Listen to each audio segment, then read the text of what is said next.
नमस्कार दोस्तों, मैं साहू सर। आज हम लोग फसल शीर्षक कविता के प्रश्न उत्तर के बारे में जानेंगे। तो पहला प्रश्न है, कवि के अनुसार फसल क्या है?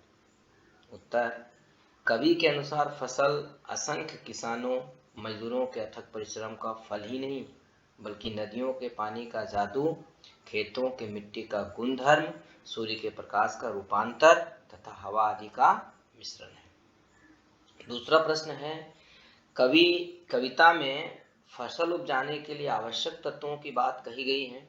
वे आवश्यक तत्व कौन कौन से हैं? उत्तर है, कविता में फसल उपजाने के लिए इन सब तत्वों के बात कही गई है। मिट्टी, हवा, पानी, सूर्य का प्रकाश, मानव परिश्रम आदि का योगदान है। तीसरा प्रश्न है, फसल को हाथों के स्पर्श की गरिमा और महिमा कहकर कवि क्या व्यक्त करना चाहता है?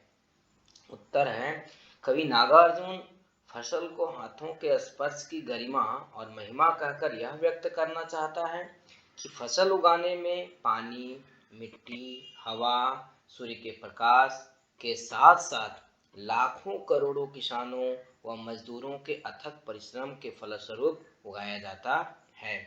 किसान के बिना परिश्रम के फसल नहीं उगाया जा सकता है। कवि ऐसा कहकर किसानों और मजदूरों के प्रति अपना आत्मीय लगाव प्रकट किया है। चौथा और अंतिम प्रश्न है, भाव स्पष्ट कीजिए। तो रूपांतर है सूरज की किरणों का, सिमटा हुआ संकोच है हवा की थिरकन का। आपका उत्तर है कि फसल कविता में कवि नागार्जुन ने फसल उत्पत्ति को अनेक तत्वों का योगदान बताया है, जिसमें सूर्य का प्रकाश और हवा का महत्वपूर्ण योगदान है।